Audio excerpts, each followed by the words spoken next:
제가 9장 우선 한 17절까지만 좀 읽어보겠습니다. 하나님이 노아와 그의 아들들에게 복을 주시며 말씀하셨다. 생육하고 번성하여 땅에 충만하여라. 땅에 사는 모든 짐승과 공중에 사는 모든 새와 땅 위를 기어다니는 모든 것과 바다에 사는 모든 물고기가 너희를 두려워하며 너희를 무서워할 것이다. 내가 이것들을 다 너희 손에 맡긴다. 살아 움직이는 모든 것이 너의 먹거리가 될 것이다.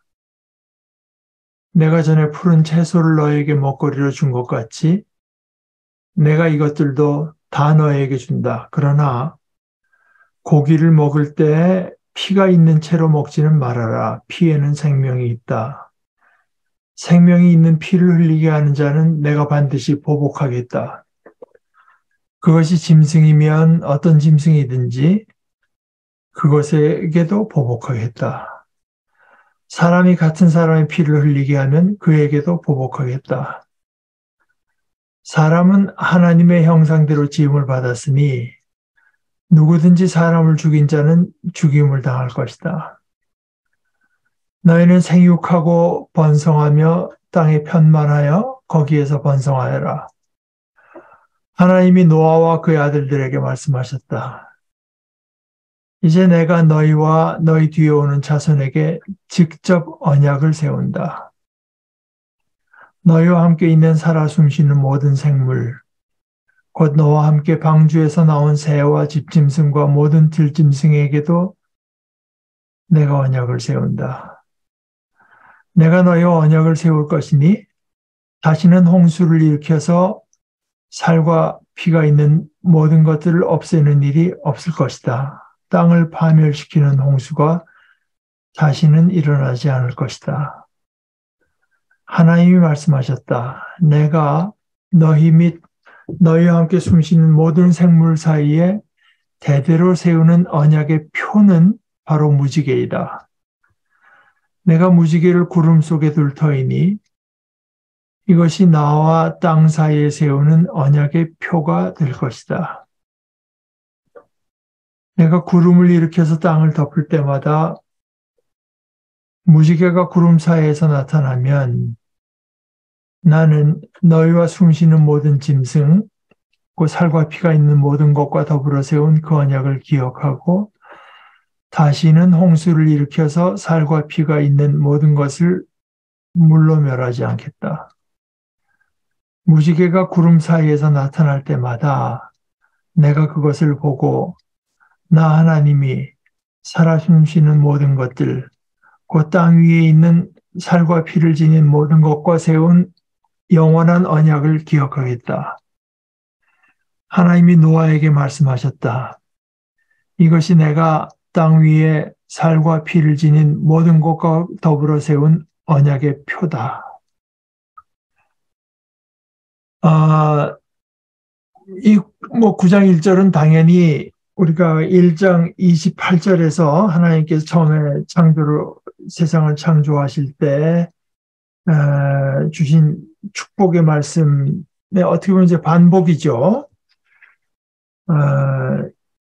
1장 28절, 27절 하나님이 자기 형상 곧 하나님의 형상대로 사람을 창조하시되 남자와 여자를 창조하시고 하나님이 그들에게 복을 주시며 그들에게 이르시되 생육하고 번성하여 땅에 충만하라. 땅을 정복하라. 바다의 고기와 공중의 새와 땅에 움직이는 모든 생물을 다스리라 하셨고, 그 29절 30절에 이랬어요. 하나님이 가라사대 내가 온 지면에 씨 맺는 모든 채소와 씨 가진 열매 맺는 모든 나무를 너에게 주노니 너희 식물이 되리라. 또 땅의 모든 짐승과 공중의 모든 새와 생명이 있어 땅에 기는 모든 것에게는 내가 모든 푸른 풀을 식물로 주노라 하니 그대로 되니라. 물론 그 앞에 이제 22절에서도 다른 동물들과 새까지 포함한 그 동물들에게 복을 주시며 가라사대 생육하고 번성하여 여러 바닷물에 충만하라. 새들도 땅에 번성하라. 뭐 이런 하나님께서 창조하신 것들이 잘 되기를 원하시죠. 잘 되라고 축복해 주시고 그것이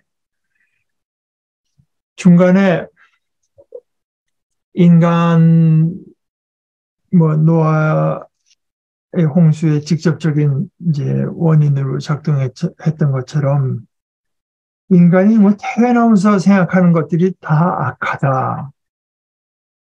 이제 결국 악해서 6장 5절에 여호와께서 사람의 죄악이 세상의 관영함과 그 마음의 생각과 모든 계획이 항상 악할 뿐임을 보시고 한탄하시고 아파하시면서 결국 이제 홍수를 내리시는데 13절에는 하나님이 노아에게 이르시되 모든 혈육 있는 자의 강포가 땅에 가득하므로 그 끝날이 내 앞에 이르렀으니 내가 그들을 땅과 함께 멸하리라. 그래서 이것이 이렇게 하나님께서 의도하시고 원하신 대로 이제 복을 누리는 처지가 되지 못했을 때 하나님께서 그 노아의 홍수 때 홍수로 해서 모든 집짐승, 들짐승, 공중의 새까지 다 멸하시지만 그러나 하나님께서 애당초 의도하신 그 복을 반드시 이루시고야 만다. 저는 이제 이것을 제 나름의 표현으로는 하나님의 전공법이라고 생각하는데 하나님께서 약속하신 것은 이제 취소가 되지 않는 것을 우리에게 보여줍니다. 그런데 2절, 3절은 조금 아까 읽은 그 홍수 전에 인간들에게 주셨던 축복하고는 조금 다르죠. 땅에 사는 모든 짐승과 공중에 나는 모든 새와 땅 위를 기어다니는 모든 것과 바다에 사는 모든 물고기를 우리들은 이제 정복하고 다스리라고 모든 생물을 다스리라고는 하셨는데 여기서는 그것들이 너희를 두려워하며 너희를 무서워할 것이다. 내가 이것들을 다 너희 손에 맡긴다. 좀 달라졌습니다. 더 이상 이 땅이 그렇게까지 완벽한 샬롬은 불가능해진. 그러니까 홍수로 쓸어버리긴 했을 때 인간의 어떤 내면까지 변화시킨 것은 아니지 않습니까? 그리고 먹는 것도 이제 육식 이런 것까지도 이제 허락해 주시는데 이것은 어느 정도는 좀 파괴된 그 현실, 파괴된 현실에서 이제 새로 그 파괴된 현실을 감안해서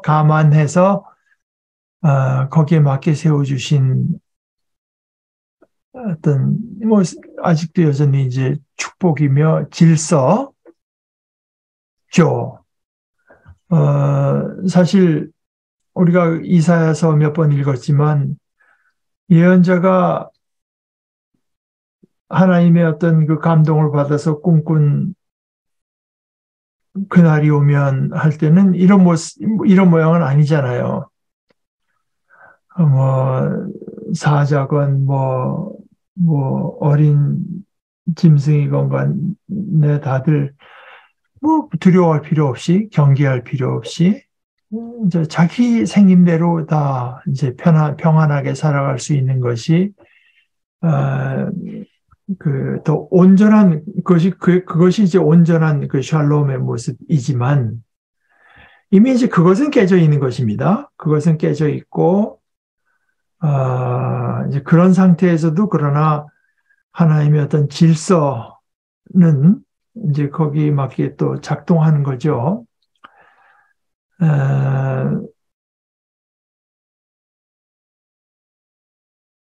여기 이제 육식까지 허락을 해주시면서도 고기를 먹을 때 피가 있는 채로 먹지는 말아라. 피에는 생명이고, 지금 우리 지식으로는 피가 없는 고기가 어디 있습니까? 아무리 피를 뺀다고 해도 다 적혈구가 다 들어있게 마련이죠. 그러니까 이것은 이제 우리가 문자대로 그대로서 이걸 말로 하면 모순이죠, 사실은. 이게 참 제가 뭐, 지지난주인가 TVN에서 하는, 저는 새 시리즈는 무슨, 그러니까, 영화 감독 나오고, BTS, 그 친구 둘이서 이제 사회 보면서 소설가 김영환이 물리, 김상욱 천문학자, 또 법의학자, 이렇게들 나와서 얘기하는 거. 그래서 참 재미있기도 하고 배울 것도 많지만, 제가 이제 누차 얘기하는 것처럼, 라디오를 들으면서 제가 이제 즐겨 듣는 김어준 씨나, 유시민 씨나, 열심히 강연하는 김용옥 씨나, 여기 이제 그 물리학자 김상욱 씨나 이런 한 걸 들으면은, 이분들의 어떤 기독교 신앙에 대한 이해는 참,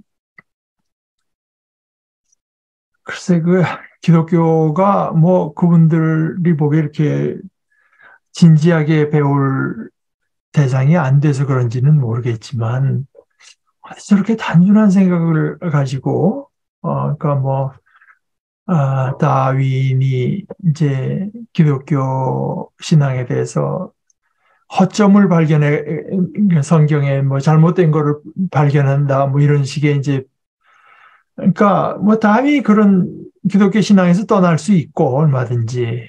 그러나, 마치 이제 다윈이 이제, 그야말로 기독교 신앙에 잘못된 것은 잘못된 거고, 그거를 다윈이 발견했다는 식의 기독교 신앙이 잘못됐다고 하는 거는 누구나 다 공유하는 것으로 전제하고 말을 하는 것.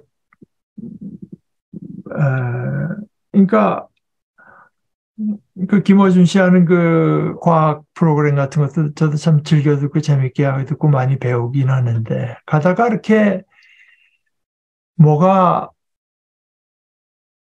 기적적인 방법이나 이적적인 길로 하는 게 아니라 과학적으로 설명이 되면, 그럼 벌써 하나님이 안 한 걸로 이제 과학적인 설명이 되면, 그거는, 그걸 하나님께서 했다고 하면은 이제, 모순이 되는 걸로 이제, 그래서, 그걸, 그분들이 이제, 기독교 신앙에 대해서 너무 단순한 이해를 갖고 있는 것은 이제 그건 확실한데, 근데 교회가 그런 이들이 가진 영향력이 굉장히 크잖아요. 교회가 이제 어떤 식으로, 저는 이제 대응만 하는 거는 언제나 좀 대응도 해야 되죠. 그러나 사도 바울의 경우를 보면서 제가 늘 느끼는 거는, 바울 사도는 대응하는 데서 기치라고 뭐가 있으면은 그런 어떤 그릇된 이해나 피상적인 이해가 없었으면은 안 했을 더 깊은 생각을 이제 하게 돼서 오히려 그것 때문에 기독교 복음에 이제 더 깊은 면을 파고 더 깊은 면이 드러나는 계기가 되는 걸 이제 고린도서나 이런 데서 보게 돼서 그 진리라고 하는 것이 가진 생명력이라고 하는 게 이런 데 있는 거로구나 하는 걸 많이 느끼는데 어찌됐건 하여간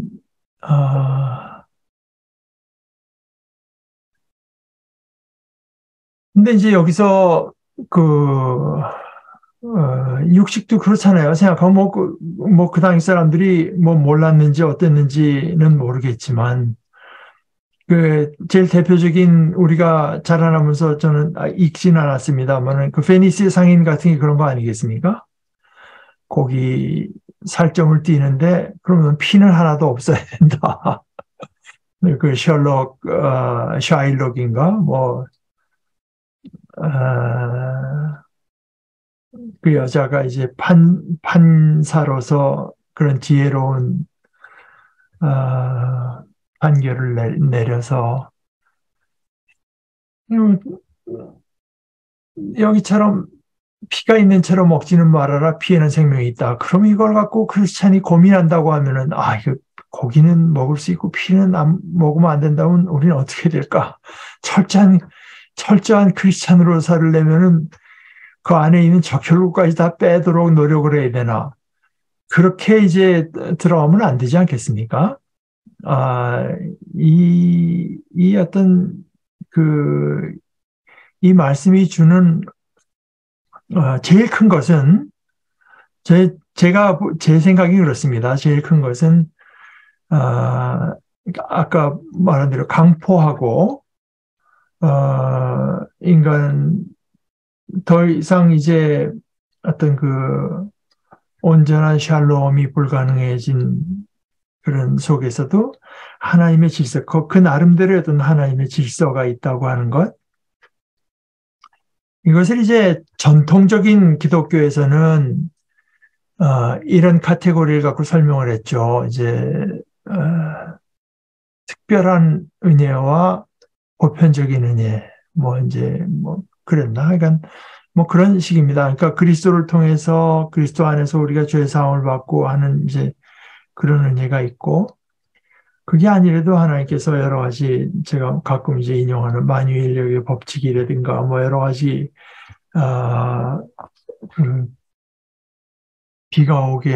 비를 주시고 하시는 그냥 이 동영상이 스프리즈 된 것 같지만 상관없는 것 같으니까 우선 말로만 하겠습니다. 그런 은혜, 그러니까 우리가 과학자들을 통해서 또 여러 가지 탐구를 통해서 볼 수 있는 대로 어떤 그 질서, 그런 은혜가 또 있다.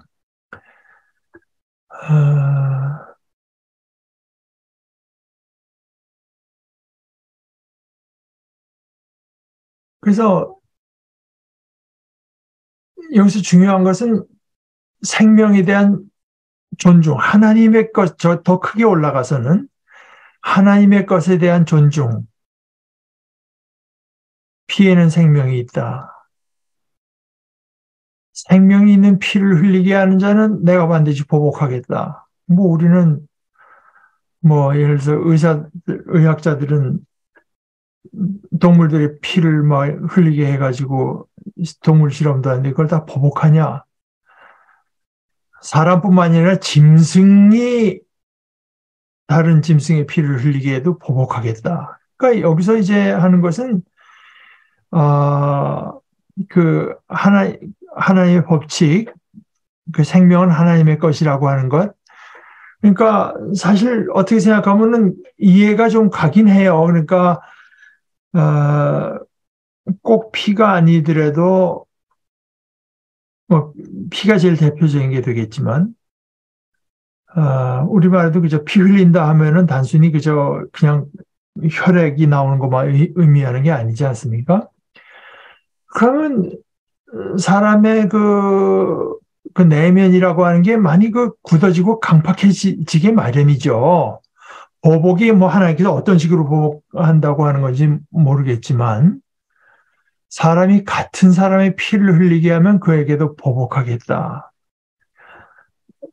이제 모든 짐승이 그렇지만 사람은 특별히 다른 이유가 더 있어서 하나님의 형상대로 지음을 받았으니 누구든지 사람을 죽인 자는 죽임을 당할 것이다. 그러니까 이제 여기 그 어떤 그 강포한 것을 하나님께서 그대로 그냥 어느 정도는 받아들이시더라도 거기 뚜렷한 어떤 경계선을 두시는 것이고 큰 카테고리는 역시 7절에 너희는 생육하고 번성하며 땅에 편만하여 거기에서 번성하여라.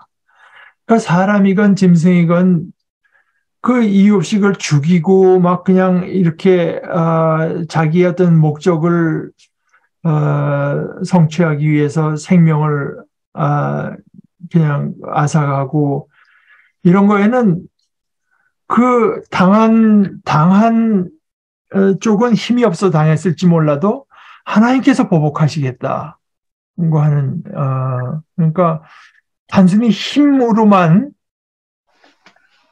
약육강식의 세상에 대해 힘으로만 그 질서가 이제 세워져서는 안 된다. 타락했을지언정 거기에도 역시 하나님의 뜻이 있고 하나님의 복된 뜻이 있고 이제 하다고 하는 것이 제일 큰 어떤 법칙 중에서 제일 모법이라고 할까 이제 그렇게 되는 거죠. 하나님이 노아와 그의 아들들에게 말씀하신 9절서부터 나타나는 이 언약이라고 하는 것, 이제 언약이 많이 나타나는데 여기 이제 창세기 9장하고 저 뒤에 17장 여기에 언약이라는 말이 굉장히 많이 나옵니다. 아브라함하고 사이에도 그렇고 이제 여기서도 그렇고, 그러니까 여기 정확히 말로 언약이라고 하는 언약을 세운다라고 말씀하시는 것은 성경에서 여기가 처음이에요.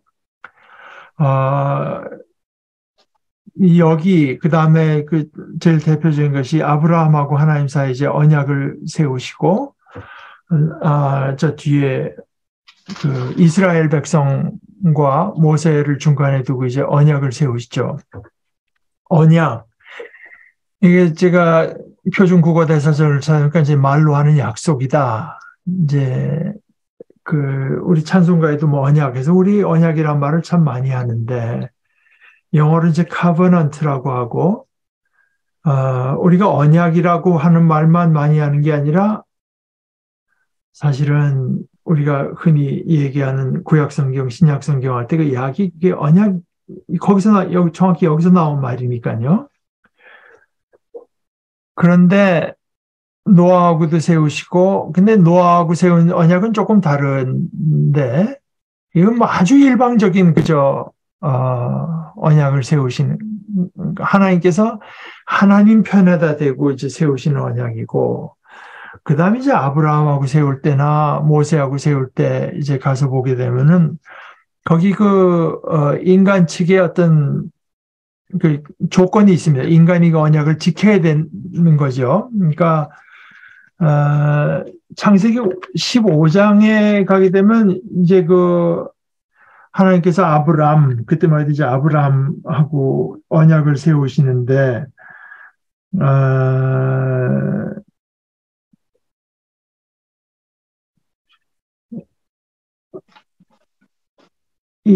그때는 어떤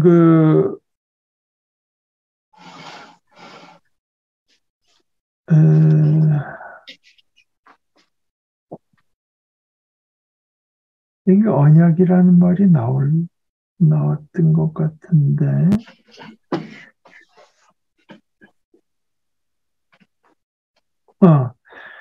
15장 18절에 그날에 여호와께서 아브라함으로 더불어 언약을 세워 가라사대 내가 이 땅을 애굽 강에서부터 그 큰 강 유프라테까지 내 자손에게 주노니 이제 그 언약의 내용이 하나님께서 땅을 주신다 하는 이제 언약이었어요. 그런데 그 언약을 체결할 때, 거기 어떤 항상 세레모니가 따르죠. 세레모니가 이제, 십계명을 사이에 주시면서 그 언약을 세울 때도 뭐, 여러 가지 현상들이 있고, 오늘 노아에게 있어서는 그것이 이제 하나님께서 무지개를 두신다. 근데 여기서 언약의 내용은 뭐, 우리가 다 보시다시피, 다시는 내가 홍수를 가지고 이 땅을 싹쓸이 하지 않겠다고 하는, 이제, 그러니까, 인간의 어떤 강포함, 악함을 어느 정도 그냥 받아들이시겠다고 하는, 이제, 괜찮은 걸로 받아들인 게 아니라, 하나님께서 계속 속을 썩으시겠다고 하는 이제 그 내용이죠. 그걸 다 쓸어버리는 것이 아니라 그 인간의 강포함과 악함을 그야말로 디폴트로 해서 거기서 구원과 복을 주시겠다고 하는 것이 이제 하나님의 언약입니다. 그러면서 여기서 이제 우리말로 사실 무지개라고 해서는 그 뜻이 좀 잘 전달이 안 될 수가 있는데 영어로는 레인보우 아니겠습니까? 보우. 그러니까 활이거든요. 활.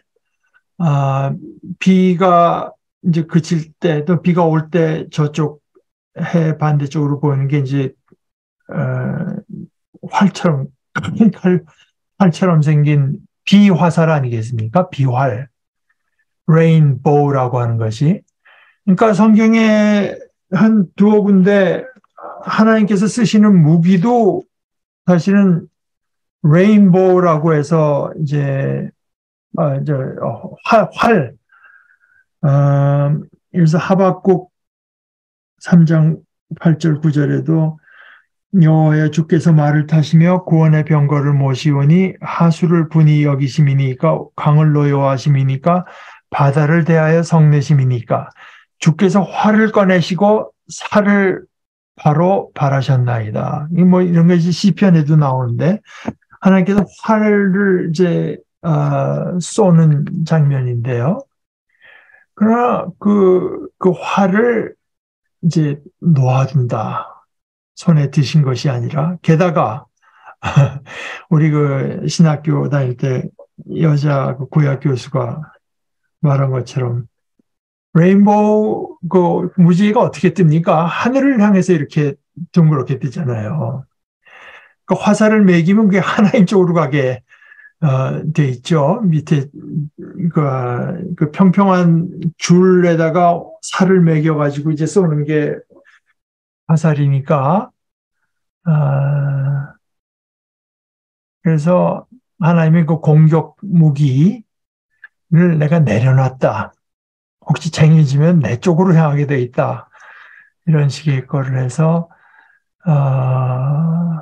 다시는 이제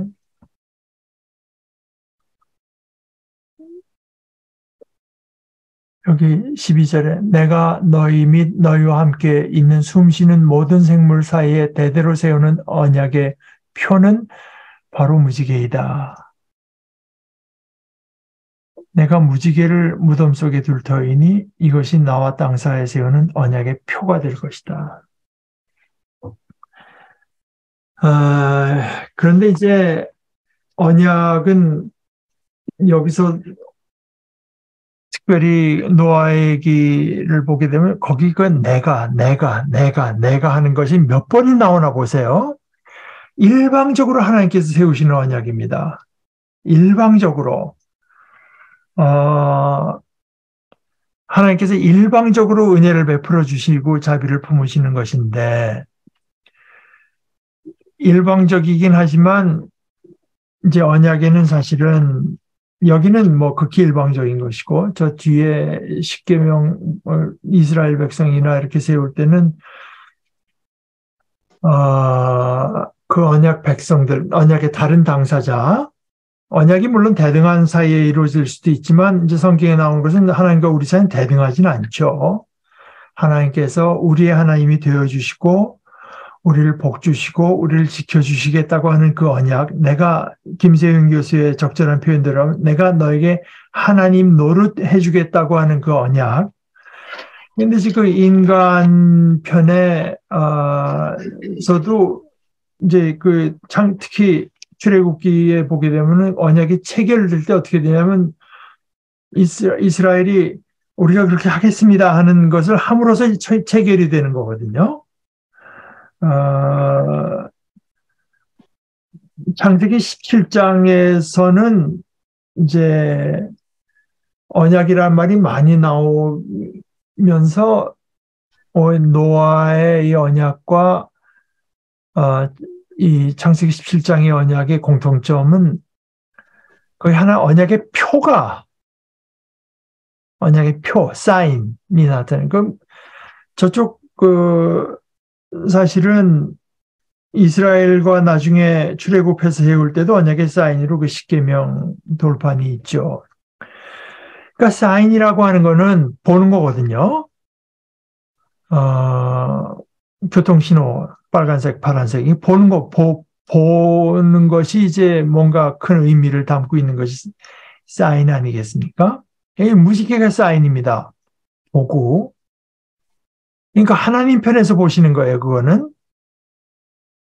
근데 저 뒤에 이제 아브라함과 세울 때는 그 남자들이 받는 할례, 포경수에 해당하는 그 할례가 그것이 하나의 사인이 됩니다. 그것도 언약의 표, 여기 이제 표라고 하는 것이 영어 번역에 다 사인이라고, 히브리 말로 오트라고 하는 건데, 그 사인이 되죠.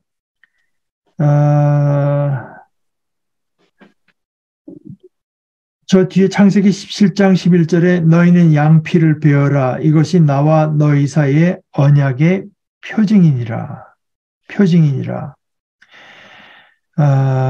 그래서 이제 언약의 표징이라고 하고 표로하고도 하고 여기 이상하게 개역 개정 성경은 늘 직역을 하다가 여기 와서는 갑자기 모든 생물 사이에 대대로 영원히 세우는 언약의 증거는 이것이라고 했는데 증거라고 하는 것은 좀 뭐라고 할까 번역으로서는 좀 적절치는 않은 것 같아요. 공동 번역에서도 내가 구름 사이에 무지개를 둘 터이니 이것이 나와 땅 사이에 세워진 계약의 표가 될 것이다. 계약의 사인. 그래서 하나님과 우리 사이에 어떤 영원한 언약이 있다고 하는 하나님께서 스스로를 스스로의 어떤 의무로서 짊어진 그렇던 언약이 맺어졌다고 하는 하나님과 땅 사이의 언약, 또 하나님과 사람 사이에 모든 생물들 사이에 심지어 하나님과 땅 사이에 13절이 그거 아니겠습니까? 바로 무지개이다. 내가 무지개를 구름 속에 둘 터이니 이것이 나와 땅 사이에 세우는 언약의 표가 될 것이다. 하나님 편에서 보는 언약이지만 우리도 볼 때마다 상기할 수 있는데요. 1차적인 용도는 16절에 내가 그것을 보고 나 하나님이 살아 숨쉬는 모든 것들, 곧 땅 위에 있는 살과 피를 지닌 모든 것과 세운 영원한 언약을 기억하겠다. 그러니까 사실 우리 편으로 볼 때는 그 무지개를 볼 때마다 하나님께서 저것을 보시는 하나님을 이제 기억할 필요가 있겠죠. 이스라엘 백성은 이제 자기 몸에다가 그 언약이 그것은 이스라엘더러 이제 자기들은 언약의 백성이고 하나님을 왕으로 삼는 민족이라고 하는 것을 상기시키는 그런 그 사인이죠. 그래서 사람 쪽에 어떤 그 의무가 주어지는데 사람은 시종 일관 거기서 실패합니다. 시종 일관 실패하는데 그러면 그 언약이 깨져버리잖아요. 언약이 깨지지만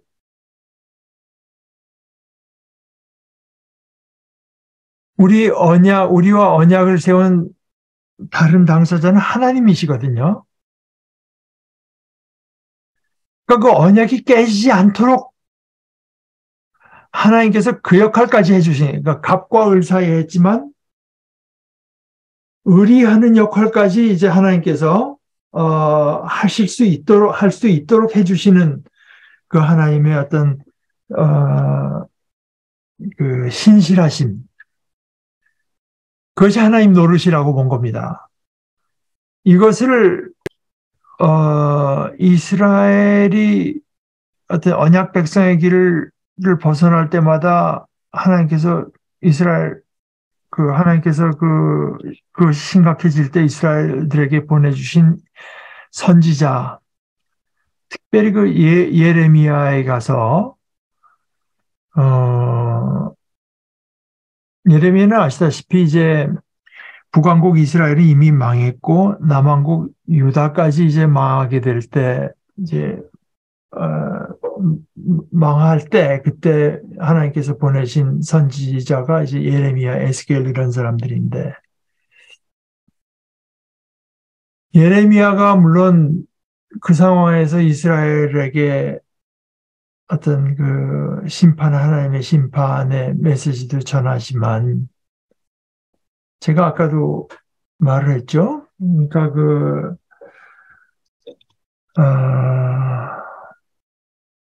사도 바울이 어떤 복음을 변호하고, 디펜더하고, 이제, 컨펌 하면서 단순히, 여기 좀 이단이 나타나고 있으니까 거기 대책을 세워야 되겠다. 그래서 그 대책 정도가 아니라 오히려 이제 그것을 대하면서 더 깊은 어떤, 복음의 더 깊은 차원을 드러내는 것처럼 이 하나님께서 인간이 이렇게 언약을 지키지 않고 벗어날 때 오히려 하나님의 자비가 더 크게 드러납니다. 그래서 그걸 로마서에서 바울 사도는 아마 죄악이 넘치는 곳에 은혜가 더욱더 넘친다. 이제 이렇게도 표현했던 것 같고, 이스라엘 백성이 그렇게 백척간두에 이제 서도 회개하지 않고, 그런 현상 속에서도 하나님께서 예레미야를 통해서 주신 말씀이 단순히 심판의 말씀뿐이 아니라 상상도 할 수 없었던 어떤 약속의 말씀을 예레미야를 통해서 해주시거든요. 그것이 예레미야서 31장 31에서 34절, 구약에서 제일 유명한 귀절 중에 하나인데요. 나 여호와가 말하노라, 보라, 날이 이르리니 내가 이스라엘 집과 유다 집에 새 언약을 세우리라. 이것이 이제 소위 신약입니다. 뉴 테스타멘트, 신약, 새 언약. 나 여호와가 말하노라, 이 언약은 내가 그들의 열조의 손을 잡고 애굽 땅에서 인도하여 내던 날에 세운 것과 같지 아니할 것은, 모세를 중개인으로 해서 세웠죠. 그때는 내가 그들의 남편이 되었어도 그들이 내 언약, 이게 하나님의 언약인데 내 언약을 파하였음이니라. 나 여호와가 말하노라. 그러니 더 무서운 형벌이 기다리고 있다가 아니라, 그러나 그날 후에 내가 이스라엘 집에 세울 언약은 이러하니 곧 내가 이번에는 나의 법을 그들의 속에 두겠다. 그때처럼 돌에다 새겨둔 법이 아니라 그들의 속에 두며 그 마음에 기록하여 나는 그들의 하나님이 되고인데, 사실 번역하자면은 내가 하나님의 백성이 되고야 말고 그런 식의 거 아니겠습니까? 그들은 내 백성이 될 것이라. 그들은 내 백성이 되고야 말 것이라. 그들이 다시는 각기 이웃과 형제를 가리켜 이르기를 너는 여호와를 알라 하지 아니하리니 이는 작은 자로부터 큰 자까지 다 나를 알미니라. 이것이 그 어떤 심판, 더 무서운 심판, 엄중한 경고가 내려도 시원치 않을 판에 하나님께서 더 큰 약속을 주시는 거거든요. 내가 그들의 죄악을 사하고 다시는 그 죄를 기억지 아니하리라. 여호와의 말이니라. 그래서 이것이 참, 이거 참, 이해할 수 없는 부분이죠. 물론, 논리적으로 도무지 닿지가 않는 거죠. 호세아서에도 이 비슷한 것이 나타나지만, 이스라엘 백성이 자꾸만 마치 하나님이 뭐 자기들은 해코지라도 하는 것처럼 뭐 기회만 주어지면 하나님으로부터 자꾸 이제 떨어져 나가 하나님에게만 생명이 있고 복이 있는데 그래서 하나님께서 그들을 보면서 내가 어떻게 하겠느냐 하면서 근데 그들을 보니까 자꾸만 안 된 생각이 더 든다는 겁니다. 호세아서의 얘기가 그거예요. 그래서 하나님께서 이게 왜 그런가? 물론 창세기에 제일 많이 나오지만 소위 신인 동형론적인 해석입니다.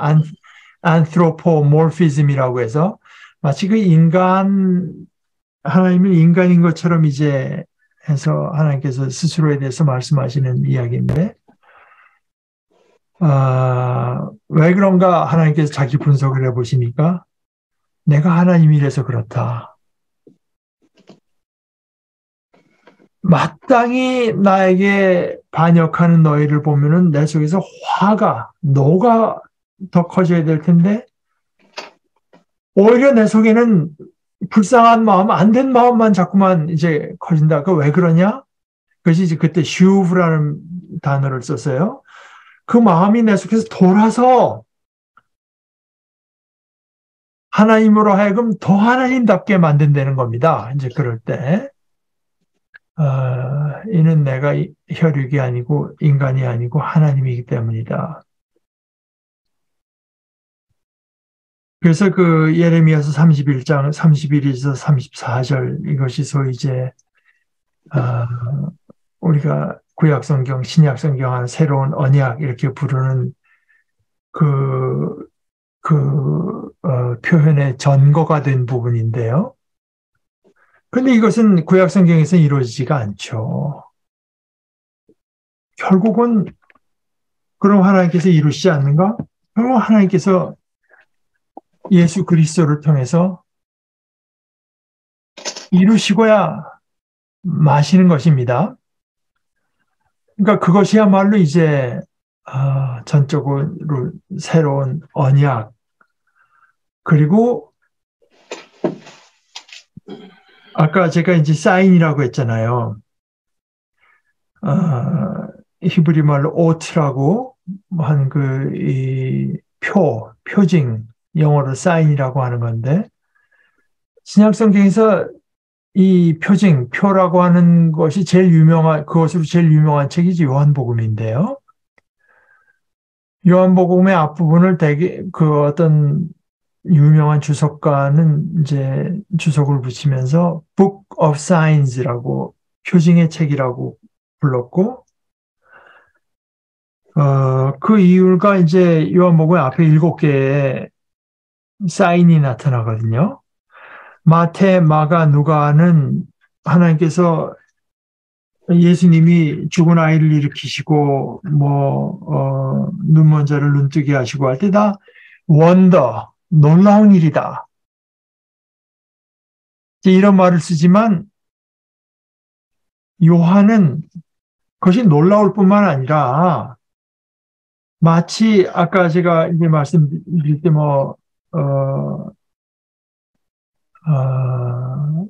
엄마하고 애가 손잡고 가는 게 있으면 여기가 스쿨존이라고 하는 무슨 그 사인인 것처럼 그 그림 자체가 목적이 아니라 그 그림이 가리키는 어떤 더 본질적인 실체가 있다. 그런 의미에서 사인이다 이겁니다. 그러니까 예수님께서 눈먼 자를 눈뜨게 하신 것도 놀라운 일이긴 하나 거기서 그치는 것이 아니라 더 본질적인 의미에서 예수님은 우리에게 빛이 되시는 분이라고 하는 그 어떤 그 사인이다. 죽은 나사로를 일으키는 것도 사인이고 그 물을 갖고 포도주가 되게 하신 것도 더 본질적인 사인인 것을 가리키는 사인이고 그런데 이제 제가 보기에는요 앞에 7개만 사인이라고 부르지만 요한이 사인이라고 굳이 부르지 않는 진짜 사인이 있습니다. 그게 이제 십자가입니다. 내가 땅에서 들리우면 모든 사람을 내게로 이끌리라. 그것을 보고 예수님께서 이제 십자가에 달리신 것을 달리신 것이 하나님과 우리 사이에 세워진 그 언약에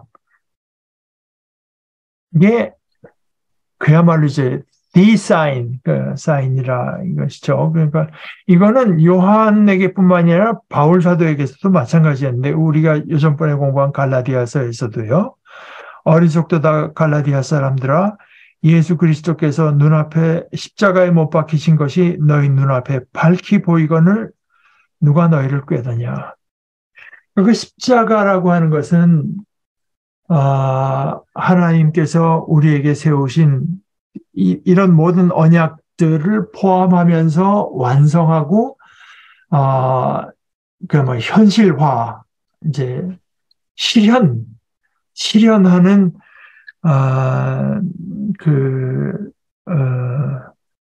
언약 중의 언약, 최종적인 언약이며 이제 완결된 언약의 하나의 사인, 표가 되는데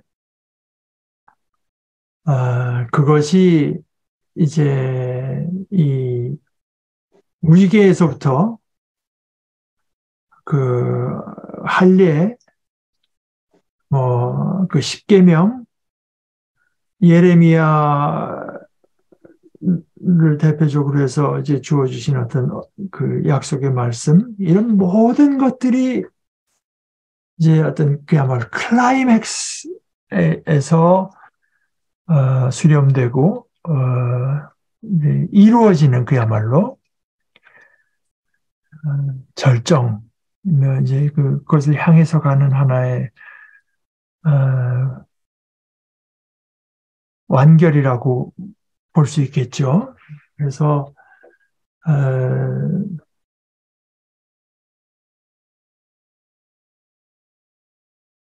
우리가 이제 학문 뭐 신학이라고 하지만 신학도 여러 가지인데 뭐 조직 신학도 있고 무슨 실천 신학도 있고 역사 신학 이런 거 있지만 이제 성서 신학이란 거 있거든요. 성서도 또 그 중에서도 신약 신학이 있고 구약 신학이 있고 그러니까 뭐 창세기는 어떻고 출애굽기는 어떻고 그건 뭐 언제 누가 무슨 목적으로 쓴 것 같고 이 뭐 전체적인 구조가 어떻게 되고 이런 거 각권을 따지지만 그 전체로 봐서 구약 성경에서 하나님에 대해서는 어떤 것을 말을 하고 있고 구원에 대해서 뭐 이런 것들이 이제 뭐 구약 신학이 그렇게 간단한 건 아니지만 하여간 그것이 제일 큰 카테고리라고 저는 생각하는데 그런데 구약 성경에 뭐 너무 오랜 기간에 여러 사람이 썼으니 거기 구약 신약이라고 할 수 있는 게 있느냐 너무 다양한 목소리가 있지 않느냐 하는 사람도 있지만 그렇지 않다. 구약 성경도 어떤 하나의 그 큰 줄거리를 가지고 볼 수 있다고 말한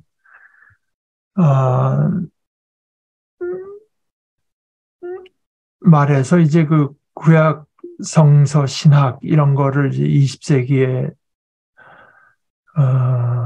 제일 대표적인 구약 성서 신학 둘 다 독일 사람인데 폰 라트라고 하는 사람이 쓴 구약 성서 신학하고 이제 아이크로트라고 하는 사람이 쓴 그 아이크로트라고 하는 사람이 바로 이 언약을 가지고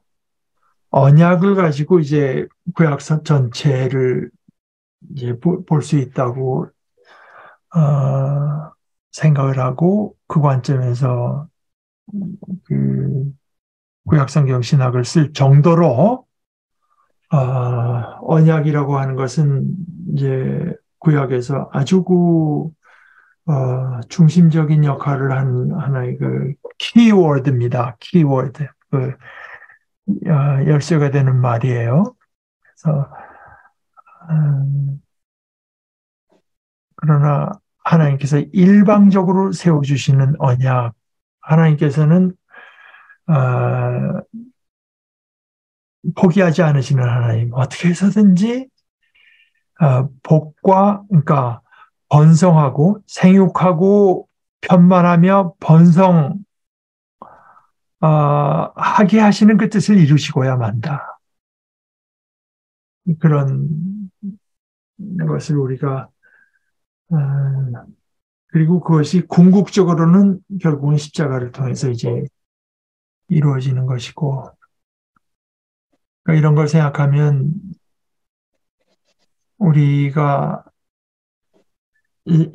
주님께서 다시 오시고 하나님의 뜻이 온전히 이루어지는 어떤 마지막 때 하나님께서 우리에게 주시는 새 예루살렘, 새 하늘과 새 땅이 지금하고는 비교도 할 수 없이 뭐가 풍성하고 다양하고 거기에는 그야말로 이제 뭐 가득 있으면서 번성한 thriving, 그러니까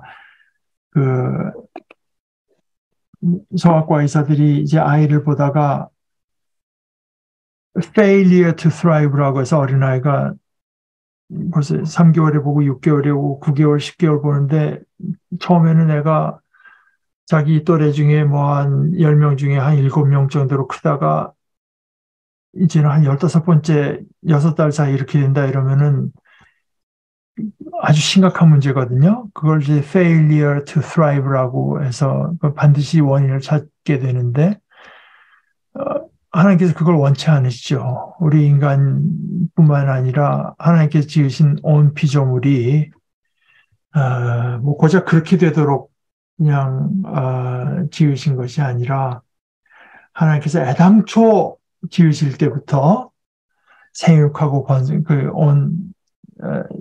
온 이 모든 것을 다 헤비테트로 만드셔서 거기에서 이제 모든 짐승, 뭐 생물들, 뭐 특별히 인간이 그 가운데서 하나님의 뜻을 다 헤아려서 모든 것이 다 번성하는 땅으로 가꾸고 그럴 필요가 있다. 뭐 지금은 하나님께서 지금 이 땅의 질서로서 어떤 짐승 이것들이 다 인간을 두려워 거기에 어떤 갈등, 긴장 이런 것이 없을 수가 없지만 그러나 그 가운데에서도 인간이 그들을 이제 굴복시킬 수 있는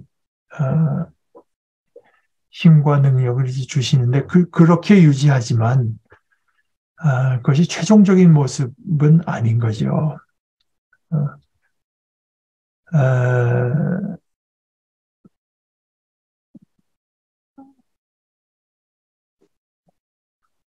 다시 말씀드리지만 이 하나님께서는 온 피조물을 경영하시고 그 가운데 우리가 이 언약을 기억하고 그 언약에 합당하게 살아가는 것이 얼마나 센트럴한 일인가. 이것이 창세기 공부하는 아주 중요한 목적 중에 하나라고 봅니다. 그냥 단순히 우리 예수 믿고 우리는 그저 천당에 가서 뭐 맨날 즐겁게 산다 이 정도가 아니라 하나님께서 모든 피조물을 지으신 속에 결국 이제 이것은 포커스로 인간에게 갔지만 나중에 또 가서 아브라함에게로 이제 포커스가 맞춰지고 그 아브라함에게로부터 이제 이스라엘 백성에게로 맞춰지는 이쪽으로 가는데, 그러니까 아브라함, 이스라엘 백성, 뭐 요셉, 야곱 이런 얘기가 이 온 피조물 우주 가운데 한 구석에서 일어나는 시공으로는 한 아주 작은 시공에서 일어나는 일이 돼. 그 implication, 그 의미와 중요성은 중심적인 거라고 하는 거를 우리가 창세기를 공부하면서 다시 새길 수 있다고 생각합니다. 우리 아마 내년도 1월 4일 날 우리가 서양 공부를 재개하겠지만 그때 아마 이 9장은 다시 이렇게 들어오면서 짤막하게 이제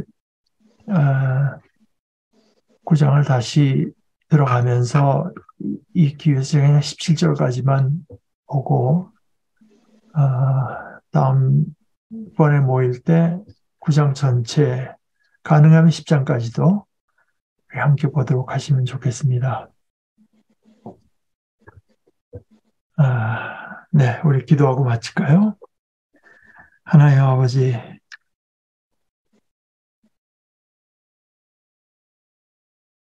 저희들에 대해서 또 하나님께서 지으신 이 살아 움직이는 것들, 또 땅에 대해서 자비를 품으시고 주신 복을 거두지 아니하시는 우리 아버지 하나님, 하나님께서 품으신 그 복된 뜻이 결코 좌절되도록 내버려두지 않으시는 우리 아버지 하나님을 저희들의 마음속에 늘 기억하고 아버지께서 세워주신 이 언약의 표를 우리 마음속에 새기면서 아버지께서 표를 세워주신 대로 저희들에게 구원과 복과 은혜의 언약을 세워주신 아버지 하나님을 기억하고 저희들이 그 언약 가운데 있는 것을 기억하고 저희들이 그 언약에 합당하게 살아가는 것이 저희들의 가장 행복한 길인 것을 마음속에 늘 새기면서 이 좁고 험하나 복된 길을 걸어갈 수 있는 믿음과 지혜와 용기를 저희들에게 허락하여 주시옵소서.